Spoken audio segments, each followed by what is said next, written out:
Hard Guy by H.B. Carleton.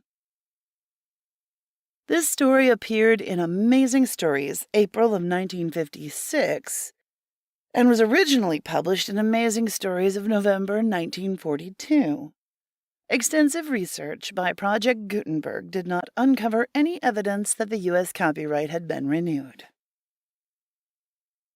He was standing at the side of the glassite superhighway, his arm half raised, thumb pointed in the same direction as that of the approaching rocket car. Ordinarily, Frederick Marden would have passed a hitchhiker without stopping, but there was something in the bearing and appearance of this one that caused him to apply his brakes. Marden opened the door next to the vacant seat beside him.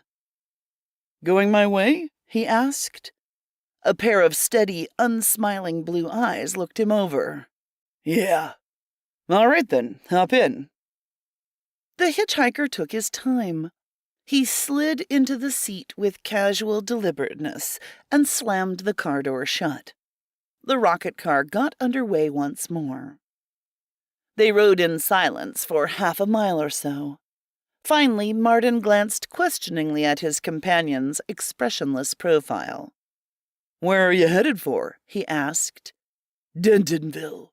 He spoke from the corner of his mouth, without turning his head. "Oh, yeah, that's the next town, isn't it?" "Yeah." Not very communicative, reflected Marden, noticing the rather ragged condition of the other's Celolex clothing. "Have much trouble getting rides?" The passenger turned his head, his blue eyes without emotion. "Yeah.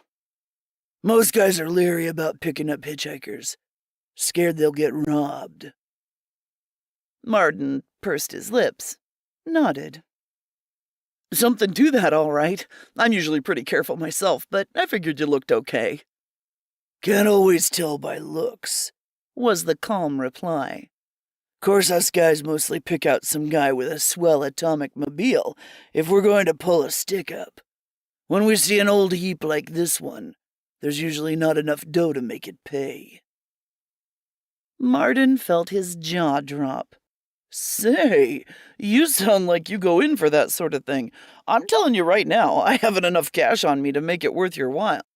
I'm just a salesman, trying to get along." "You got nothing to worry about," his passenger assured him. "Stick-ups ain't my racket." An audible sigh of relief escaped Marden. "I'm certainly glad to hear that. What is your, racket, anyway?" The blue eyes frosted over. "Look, chum, sometimes it ain't exactly healthy to ask questions like that." "Pardon me," Marden said hastily. "I don't mean anything. It's none of my business, of course." The calm eyes flicked over his contrite expression. "Skip it, pal. You look like a right guy. I'll put you next to something. Only keep your lip buttoned, see?" "Oh, absolutely." "I'm Mike Egan, head of the Strato Rovers." "No." Marden was plainly awed. "The Strato Rovers, eh? I've heard of them, all right." The other nodded complacently. "Yeah, we're about the toughest mob this side of Mars. We don't bother honest people, though. We get ours from the crooks and racketeers. They can't squeal to the interplanetary police." "There's a lot in what you say," agreed Marden. "And of course that puts your mob in the Robin Hood class." "Robin Hood? Nuts. That guy was a dope, running around with bows and arrows. Why, we got a mystery ray that paralyzes anybody that starts up with us. They're all right when it wears off, but by that time we get away." Marden was properly impressed. "A mystery ray? With a weapon like that, you should be able to walk into a bank and clean it out without any trouble." His passenger's lips curled. "I told you, we don't bother honest people. We even help the SP sometimes. Right now we're working with the Earth-Mars G-Men in rounding up a gang of fifth columnists that are planning on taking over the government. They're led by the Black Hornet. This Black Hornet goes around pretending like he's a big businessman, but he's really an international spy." What? International spy," repeated Marden's companion shortly.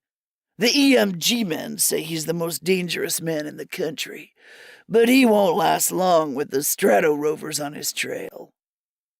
Marden nodded. "I can believe that. Tell me, Egan, what are you doing out here around a small Earth town like Dentonville?" "The government's building some kind of a ammunition place near here, and I understand the Black Hornet's figuring on wrecking everything. Of course he won't get away with it."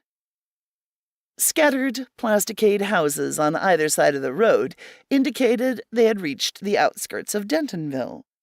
Mike Egan pointed ahead to a small white house set back among a cluster of trees.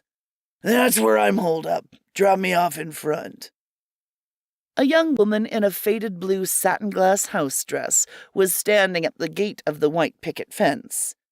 She watched in silence as the passenger stepped from the rocket car and lifted his hand to the driver in careless farewell. "Thanks for the lift, chum," said Mike Egan. "Not at all," replied Marden.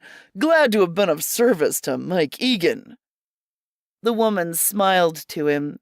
"He's told you his name, I see." Marden lifted his hat. "Indeed he has." "Michael is all right," she said. "I do think, though, that he reads too many Buck Gordon interplanetary comic books for a boy of 11.